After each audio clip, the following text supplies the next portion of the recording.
नमस्कार। टीवी 100 में आप सबका स्वागत है। मैं हूं कुलीन गुप्ता और आज हमारे साथ मौजूद हैं HURL के MD श्री शिवा प्रसाद मोहंती। सर, टीवी 100 में आपका बहुत बहुत स्वागत है। धन्यवाद। सबसे पहले पूछना चाहूंगा सर कि कहाँ से एजुकेशन स्टार्ट की, कहाँ से जो है पब्लिक सेक्टर में आने का रुझान ये बना। बरहमपुर यूनिवर्सिटी से उड़ीसा का वहाँ से पास आउट हूँ, वहाँ से MBA किया मैंने। जी। एक्चुअली मैं बिलोंग करता हूँ पूरी डिस्ट्रिक्ट, पूरी उड़ीसा में। ओके। तो उसका बाद MBA मेरा एजुकेशन होने के बाद I was means recruited bye Lupin laboratories करके, आपको पता है? हाँ, ल्यूपिन लेबोरेटरी फार्मेसी। तो उसी में मैंने बॉम्बे में उनका पास करीबन 1 साल था। इन द मीन टाइम हमने public sector, Indian oil, RCF और नीलाचल इस्पात, ये सब में हम जो है मैनेजमेंट ट्रेनिंग का एग्जाम देते रहे। जी। तो हमारा सिलेक्शन RCF में हो गया as a management training. After that मेरा पोस्टिंग हुआ बंगाल में, वेस्ट बंगाल में एज ए मार्केटिंग ऑफिसर। कौन से सन की बात कर तो रहे हो मैं सर? आपको बोल रहा हूँ 1990 साल की बात। अच्छा जी, काफी पुरानी बात हो गई काफ़ी है। पुरानी। तो 1990 में मेरा वहाँ पे फर्टिलाइजर सेक्टर में आने का शुरुआत हुआ जी। और बड़ा लंबा जर्नी रहा RCF का साथ। मेरा 26 साल तक मार्केटिंग का कैरियर रहा, डिफरेंट कैपेसिटी। वंडरफुल। फिर मैंने 26 में मेरा 2008 में मेरा दिल्ली ट्रांसफ़र हुआ जी। और मैं 2008 से 2015 तक मैं RCF में यहाँ different capacity up to DGM में था। इन द मीन टाइम मैं ज्वाइन किया HIL, हिंदुस्तान इंसेक्टिसाइड्स लिमिटेड, एक भारत सरकार का संस्था है जी। जो कि आपका एग्रोकेमिकल बनाती है, पेस्टिसाइड्स का। जी। और DDT भी, उस टाइम पे DDT भी बनाता था, अभी तो DDT बहुत कम बनाता है। जी। तो उस टाइम पे मेरा वहाँ पे डायरेक्टर मार्केटिंग करके सिलेक्शन हुआ जी। और 2019 में मुझे वहीं पे ही CMD सिलेक्शन कर लिया गया by public enterprise selection board. जी। आफ्टर दैट अगेन 2021 में मैं ब्रह्मपुत्र वैली फर्टिलाइजर कॉर्पोरेशन का CMD के लिए अप्लाई किया था। जी। तो वहाँ पे मेरे को वही again bye public enterprise selection board मुझे सिलेक्ट कर दिया गया। तो अभी रिसेंटली मैं ये 28 दिसंबर 2023 को जी। यहाँ पे as a permanent MD join किया हूँ HURL को लेके। बहुत बहुत शुभकामनाएं हमारी और सबकी आपके लिए। सर, HURL क्या है सर? मतलब कब शुरू देखिए, हुई और किस इसका तरह का एक सिस्टम बहुत है? बड़ा इतिहास है। इतिहास जब भी 2016 में इसको देश में जितने सारे सार कारखाना यूरिया उत्पादन जो कर रहे थे, जी। जो FCI HFC का टाइम से जो बंद थे, जी। तो भारत सरकार ने एक निर्णय लिया कि देश को हम यूरिया क्षेत्र में आत्मनिर्भर बनाएं। जी। तो उसी संकल्प में इन्होंने जितने सारे बंद पड़े यूरिया प्लांट थे जो बन सकते थे, जिसका यहाँ गैस का, क्योंकि यूरिया आज की तारीख में यूरिया का सोर्स भी चेंज हो गया, रॉ मटेरियल का, जी। वो नेचुरल गैस से बनता है। जी। तो नेचुरल गैस का पाइपलाइन जहाँ जहाँ अवेलेबल हो गया था, जी। तो गवर्नमेंट ने डिसीजन लिया कि वहीं पे हम यूरिया प्लांट नया लगाएं। तो इसी श्रृंखला में गवर्नमेंट ने 5 यूरिया प्लांट को चुना जी। जिसको नया तरीके से बनाया जाएगा, जिसमें HURL एक कंपनी बना, ज्वाइंट वेंचर, जो कि NTPC, कोल इंडिया, इंडियन ऑयल और FCI HFC जिनका लैंड था, जी। की वजह से उनका शेयर होल्डिंग रहता है इस कंपनी में जी। जी। 10% का। तो उनको बोला गया कि आप ये 3 प्लांट, गोरखपुर, बरौनी और सिंदरी, ये तीनों को आप नया प्लांट लगाइए, जी। Urea plant. जी। सिमिलरली और एक ज्वाइंट वेंचर बना, नेशनल फर्टिलाइजर लिमिटेड और आपका इंजीनियर्स इंडिया लिमिटेड। जी। उनको बोला गया है कि रामगुंडम प्लांट को आप नए तरीके से बनाएं। उसी तरह से आपका कोल इंडिया, गेल और RCF तीनों को मिलकर और एक ज्वाइंट वेंचर बना, तलचेर फर्टिलाइजर, जो कि अभी तलचेर वाला प्लांट का काम चालू है। जी। वो थोड़ा बड़ा दूसरा टेक्नोलॉजी ला रहा है गवर्नमेंट कि हमारे पास कोल रिजर्व इतना है, तो कोल गैसिफिकेशन टेक्नोलॉजी ला रहा है, जो कोल से गैस बनेगा उसी गैस से यूरिया बनता ओके है। ओके तो नेचुरल गैस का जो प्रोसेस है हम लोग जो परचेज करते हैं गेल का थ्रू, जी। वो वहाँ पे दूसरा तरीके से हो जाएगा, और कोल से गैस होगा, गैस से यूरिया होगा, तो अगेन मनी सेविंग हो जाएगा, और देश का जो कोल रिजर्व से जी। उसको हम अच्छे तरीके से यूज कर पाएंगे। सर, सल्फर यूरिया और रेगुलर यूरिया के बीच में क्या अंतर है? कि आपने सल्फर यूरिया के बारे में हाँ, भी आपने देखा होगा प्रधानमंत्री जी सल्फर यूरिया के बारे में अभी रिसेंटली राजस्थान में यूरिया गोल्ड का नाम पे उसको लॉन्च किया है। करेक्ट। सल्फर यूरिया एक्चुअली आप भारतवर्ष का अगर जमीन का संतुलन देखेंगे, सल्फर एक माइक्रोन्यूट्रिएंट है जी तो सल्फर डेफिशिएंसी जमीन में काफी रहता है जी।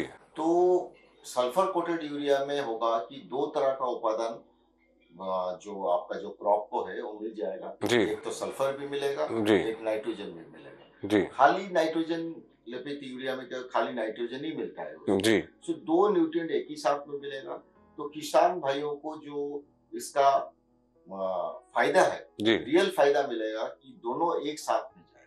प्लस दूसरी बात है कि जैसा यूरिया का थोड़ा एडल्ट्रेशन भी रोकेगा जी। क्योंकि यूरिया काफी एडल्ट्रेशन होता है जैसा नियर बाई आप देखेंगे कि लैमिनेटेड इंडस्ट्री इंडस्ट्रियल यूज जी। बाकी बहुत सारी चीज होता है पिलफरेज भी कम होगी, पिलफरेज कम होगी, नियर बाई कंट्रीज में भी जाना कम हो जाएगा जी क्योंकि वहाँ पे भी उनका सल्फर डेफिशिएंट सॉइल है नहीं है किसी को पता नहीं है जी। अभी खाली यूरिया है तो नेपाल भूटान म्यांमार कहीं बॉर्डर से चला गया कहीं से, ठीक बात अब है। वो सब जाना बंद हो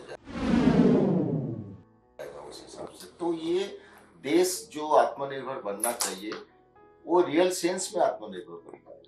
सर, आपके ऑर्गेनाइजेशन सोलर की तरफ भी काम करे, क्या कर रहे हैं सोलर के? हमारे पास देखिए हमारा तीनों प्लांट में 60 मेगावाट का गैस टरबाइन जनरेटेड पावर हमारा खुद का प्लांट जनरेशन प्लांट है जी। तो हम तो पावर अपने लिए बनाते हैं उसमें तो चलाते हैं जी। लेकिन हमारे पास काफी सारा जमीन पड़ा है जिसमें हम रिन्यूएबल एनर्जी को लाते सोलर पे।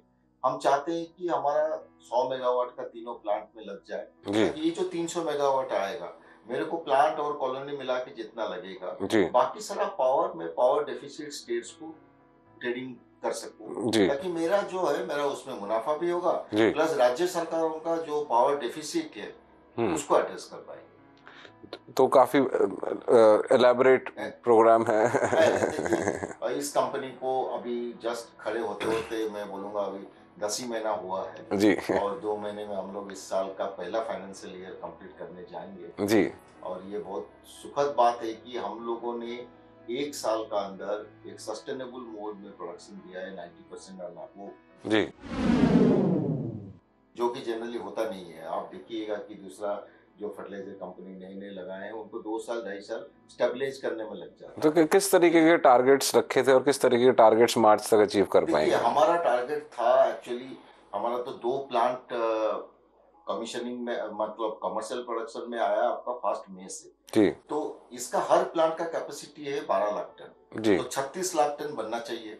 36 लाख टन में से आपका 1 महीने का प्रोडक्शन अगर आप माइनस कर देंगे जी 2 प्लांट का तो 2 लाख टन माइनस कर लीजिए तो 34 लाख टन बनना चाहिए जी। 34 लाख का जगह मेरा ये उम्मीद है आकलन नहीं कॉन्फिडेंट भी हूँ कि 35 लाख टन तक हम चले जाए तो ऑलमोस्ट 100% कैपेसिटी पे काम करेंगे।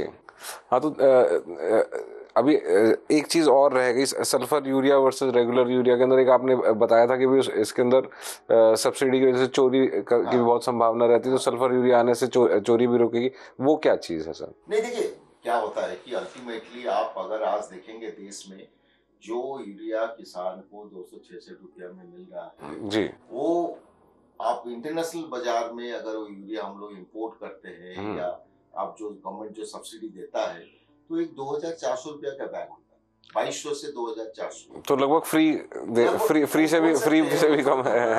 पार्लियामेंट में बोले ही है लगभग जो है किसान के लिए देश इतना हम लोग देते हैं कि उनको 266 रुपया में मिलता है।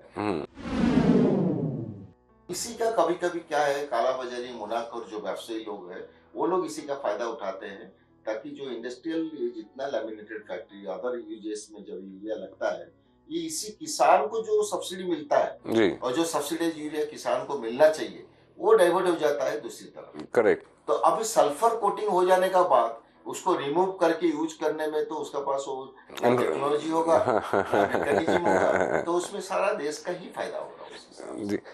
तो इसके अंदर देश का ही फायदा होगा आप कह रहे हैं।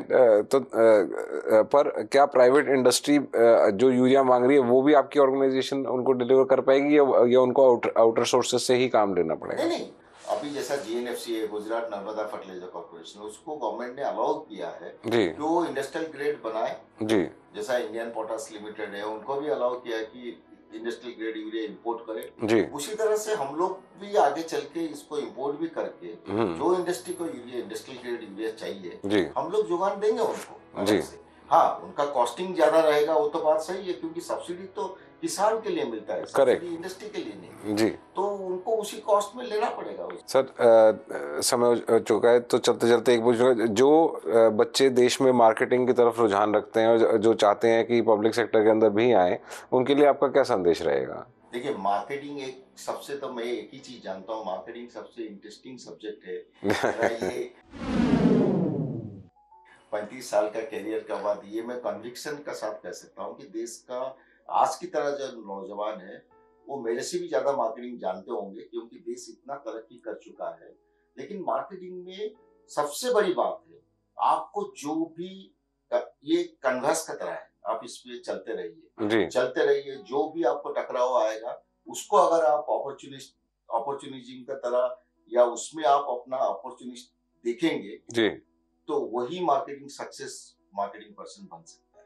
हर नेगेटिविटी को पॉजिटिविटी में टर्न करना ही मार्केटिंग का मेन। वो जितना जल्दी करेगा वो नौजवान उतना जल्दी आगे बढ़ेगा।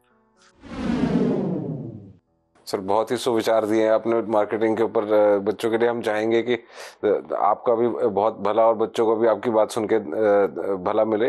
तो आपका सर TV100 से बात करने के लिए बहुत बहुत धन्यवाद। नमस्कार। और ये थे डॉक्टर शिवा प्रसाद मोहंती, जिनसे की हमने एक खास मुलाकात।